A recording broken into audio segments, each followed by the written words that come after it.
Claude François Junior, bonjour. Merci de nous accorder 2 petites minutes de votre précieux temps.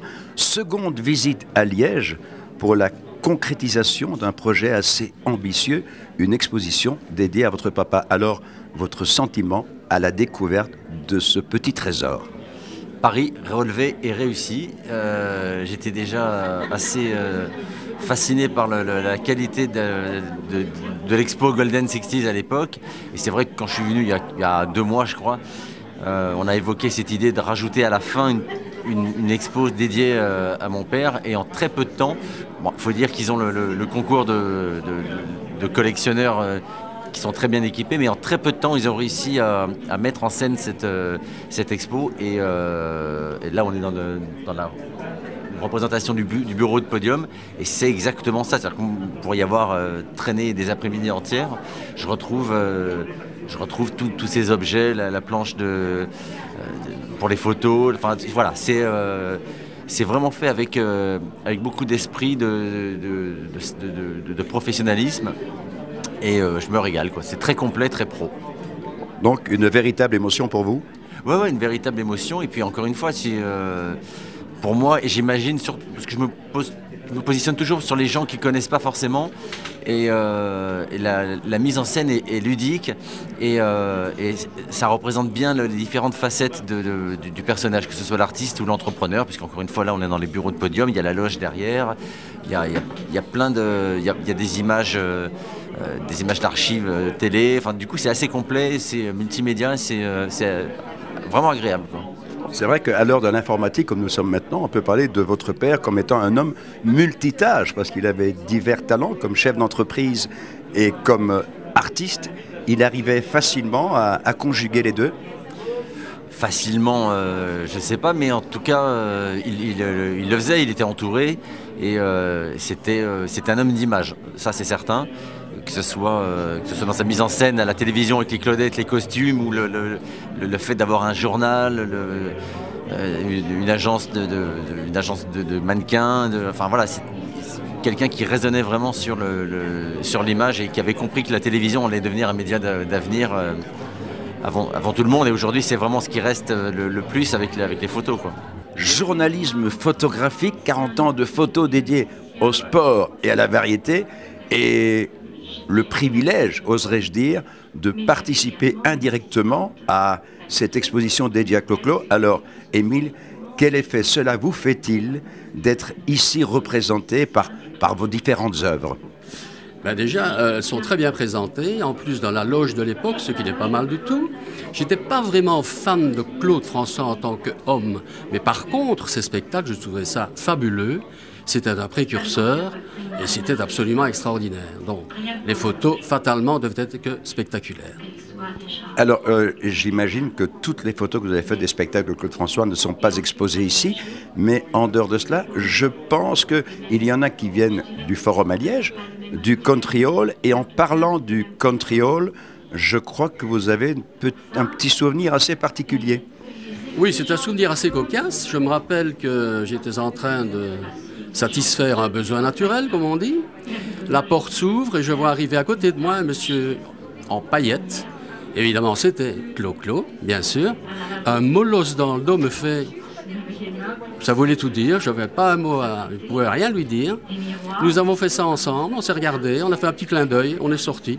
Et le show a commencé 3 minutes après. C'était drôle. Comme quoi, des relations sympathiques peuvent se nouer dans des lieux d'aisance.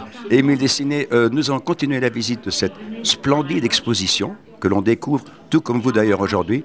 Et merci de nous avoir accordé quelques précieux instants de votre vie de photographe. Merci Émile. Et bravo pour votre équipe, parce que je sais que vous débutez et je pense que ce sera très professionnel.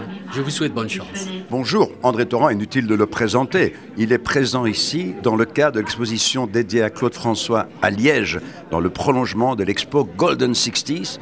Alors je pense que ce sont des années de complicité avec Claude François. Parlez-nous un peu de cette relation privilégiée. La relation avec Claude a été une relation privilégiée, mais pas vraiment la première fois. Hein. C'est la première fois que j'ai rencontré Claude. J'étais très jeune journaliste à Tintin. C'était dans les coulisses de l'ancienne Belgique à Bruxelles. Claude dédicacé était assiégé par les fans dans le vestiaire à droite en entrant en ancienne Belgique. Et c'est là que Lederman m'a dit « Allez l'interviewer, vous n'avez pas de rendez-vous, mais allez-y, posez les questions ». Je suis arrivé bien brave, j'ai enclenché mon magnéto et Claude m'a fusillé du regard en disant « Vous voulez pas que je vous fasse un steak par la même occasion ?» Et je n'ai pas eu d'interview. En fait, j'ai interrogé Lederman pour avoir les précisions nécessaires à l'article dans Tintin. Mais ça a été une non-rencontre la première fois. Il a fallu qu'on se retrouve après un spectacle au Théâtre de Verdure à Nice. Et là, j'ai dîné avec Claude et c'est là que tout a commencé, en fait, parce que Claude était un personnage tout à fait fascinant, une personnalité extraordinaire, tout à fait hors du commun, avec un destin qui a été aussi un destin hors du commun. Et avec surtout sur le plan humain, c'est quelqu'un qui est né à Ismaïlia, qui a vécu une petite enfance privilégiée en Égypte, cette Égypte de l'époque, un peu fascinante, et puis qui se retrouve sans un sou, avec un papa qui se laisse dépérir, avec une famille à nourrir, avec le refus de son père de devenir artiste. Tout ça a fait que Claude a eu un destin tout à fait fascinant et une mort encore plus fascinante. Donc c'est quelqu'un qui nous a vraiment tous impressionnés. Et quand on a eu la chance de connaître quelqu'un comme ça, forcément on ne peut pas l'oublier. Grand Claude François, bonjour. Ah oui Claude, bonjour. Oui Claude, oui ne quitte pas Claude. Oui, je te l'appelle tout de suite Claude. Au revoir Claude. Oui Nicole, je vous passe Claude. Alors Sylvie Mathurin, un personnage exceptionnel. On a eu le plaisir de vous rencontrer il n'y a pas tellement longtemps. Vous nous avez parlé de votre passion en tant que collaboratrice de Claude François, mais vous n'étiez pas seulement la personne qui s'occupait de le prendre au petit soin, vous étiez aussi un peu son homme de confiance et même son bodyguard, son garde du corps. Racontez-nous.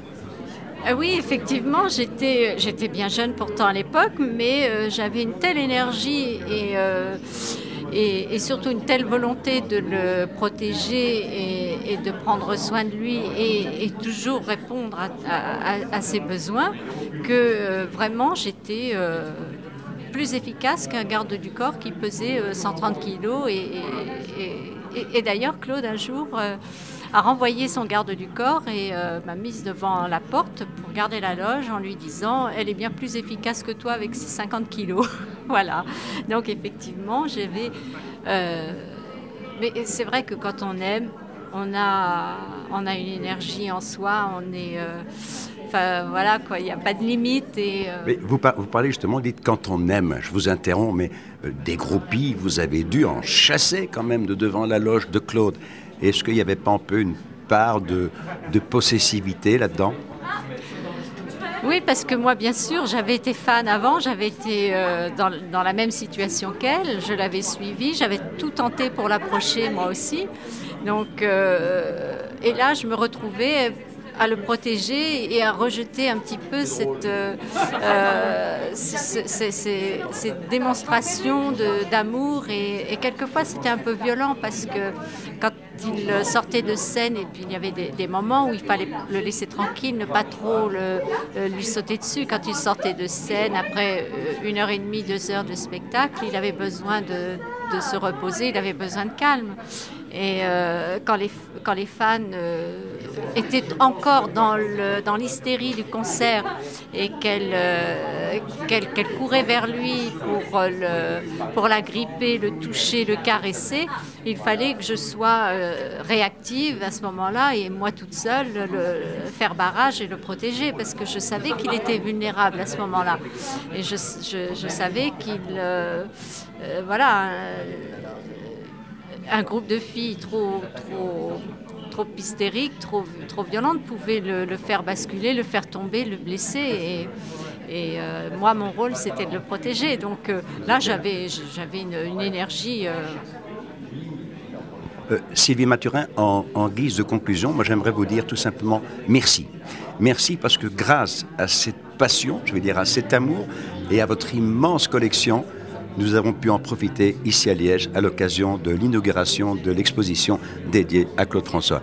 Merci Sylvie, merci. Merci pour lui surtout. Merci beaucoup.